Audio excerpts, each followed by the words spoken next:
Halo, salam sehat untuk kita semua. Saya langsung saja memperkenalkan diri. Nama saya Joni Canisius Olin dengan NIM 184100076 dari Universitas Kristen Arta Wacana Kupang, mata kuliah Inovasi Bisnis, dosen pengampu Ibu Juliet G. Jaratari, Sarjana Ekonomi, Magister Manajemen. Oke, baik teman-teman semua. Di sini saya akan menjelaskan tentang beberapa pertanyaan. Salah satunya yaitu jelaskan pandangan Anda mengenai mindset berwirausaha dan keterkaitannya dengan inovasi. Yang perlu kita ketahui bersama adalah pola pikir seorang wirausahawan itu adalah pola pikir yang produktif, kreatif, inovatif. Karena pola pikir seperti ini yang dibutuhkan oleh seorang wirausahawan. Nah, untuk menjalankan usaha atau bisnis, seorang wirausahawan tidak selamanya mulus, artinya menjalankan usahanya sesuai rencana. Nah, ada beberapa hambatan yang mungkin saja dialami oleh wirausahawan tersebut. Nah, ada beberapa masalah yang paling utama menurut saya itu adalah modal. Nah, modal ini sering terkendala karena setiap orang yang memulai usaha harus memiliki modal. Yang berikut, merasa diri tidak berbakat dalam berwirausaha. Nah, yang berikut lagi, merasa diri terlalu tua untuk memulai usaha. Nah, pada poin yang berikut, saya akan menjelaskan mengenai beberapa orang yang memiliki masalah-masalah yang sudah saya sebutkan terlebih dahulu tadi. Yang pertama, ketika kita harus memulai suatu bisnis atau usaha, harus memiliki motivasi yang kuat.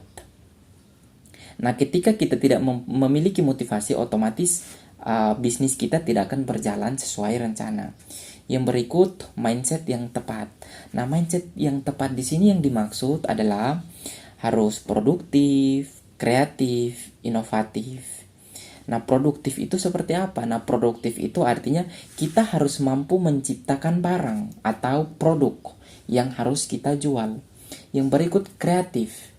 Artinya, kita harus menciptakan barang itu dengan gayanya kita sendiri, tanpa harus mengikuti atau meniru dari orang lain. Yang berikut, harus inovatif. Nah, inovatif yang di sini mempunyai kemiripan dengan yang tadi, yang kedua. Artinya, ketika kita membuat suatu produk itu berbeda dengan yang lain, maka produk kita akan lebih diminati oleh orang lain. Seperti itu. Nah, yang ketiga adalah memulai usaha, yang dalam bahasa Inggrisnya adalah just do it, lakukan saja. Apa itu yang menurut kita bisa menghasilkan uang, lakukan. Kita sebagai seorang wirausahawan. Nah, seorang usahawan akan sulit berkembang jika tidak memiliki beberapa pikiran yang sudah atau mindset yang sudah tadi saya sebutkan, baik produktif, kreatif, dan juga inovatif tadi. Nah, dalam kita berwirausaha, kita juga harus artinya mempunyai etika yang baik dalam berwirausaha. Nah, karena tidak semua wirausahawan bisa beretika dengan baik, maka itu hal-hal ini yang harus kita perlukan. Nah, yang pertama, kejujuran. Nah, dalam setiap usaha ataupun juga setiap pekerjaan, organisasi, mereka membutuhkan pekerja atau orang-orang yang memiliki sifat jujur, seperti itu. Yang berikut bertanggung jawab dalam mengerjakan sesuatu ataupun juga pekerjaan yang dikasih, itu harus kita jalankan. Yang berikut menempati janji. Menempati janji di sini artinya setiap kita menjalankan usaha, janji yang sudah kita berikan kepada konsumen itu harus kita tepati, seperti kualitas dan juga mungkin ada diskon dari produk yang kita jual. Yang berikut taat hukum, terus komitmen dan harus menghormati satu sama lain. Baik, soal yang kedua, jelaskan pandangan Anda tentang revolusi industri 4.0. Berikan contoh dan strategi yang paling tepat yang dapat dilakukan dalam sebuah usaha berbasis inovasi. Yang pertama yaitu tentang revolusi industri 4.0. Di sini menurut saya adalah pada revolusi industri ini pekerjaan ataupun juga aktivitas kita semua sudah dilakukan daring atau yang biasa disebut dalam jaringan. Nah, di era perkembangan akan semakin memberikan perubahan dalam kehidupan kita sehari-hari. Dalam hal ini aktivitas yang kita lakukan sudah online atau tidak lagi kita saling bertemu untuk berinteraksi, tetapi dengan kebutuhan jaringan saja kita sudah bisa berinteraksi satu dengan yang lain. Nah, mungkin dalam wirausaha kita juga sudah lebih mengenal dalam penggunaan setiap hari.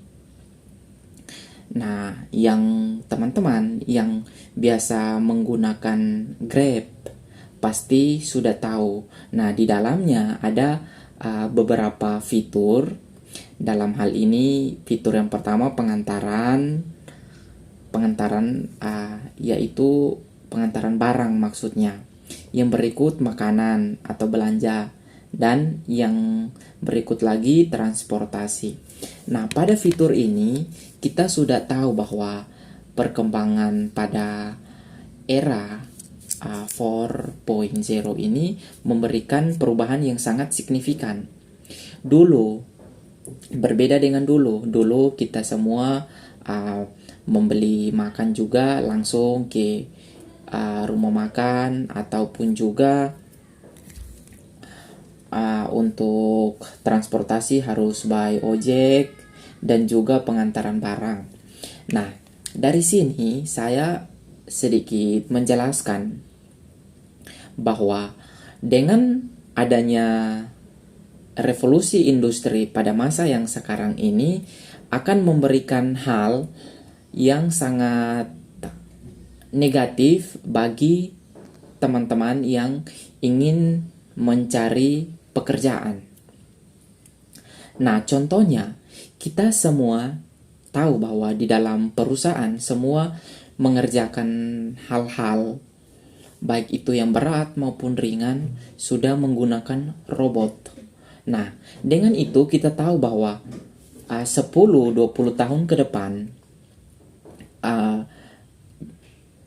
jasa dari seorang pekerja itu tidak akan dibutuhkan lagi di setiap perusahaan, baik itu perusahaan dalam negeri maupun perusahaan luar negeri, karena semua lebih menggunakan robot.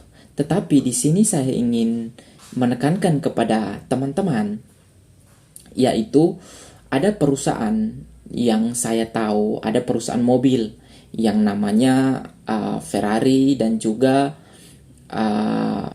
mobil Lamborghini.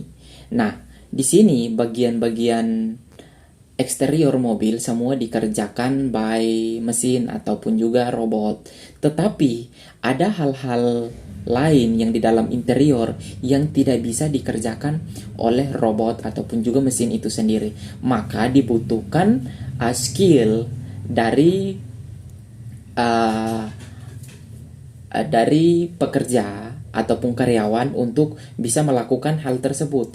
Nah, di sini kita tahu bahwa kita harus mempunyai skill yang bisa kita kembangkan agar bisa bersaing dengan robot yang semakin hari semakin menguasai pekerjaan dari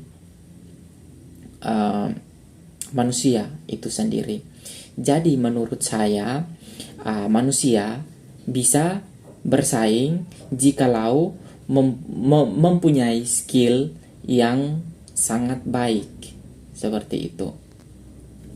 Dari saya sekian, salam semua.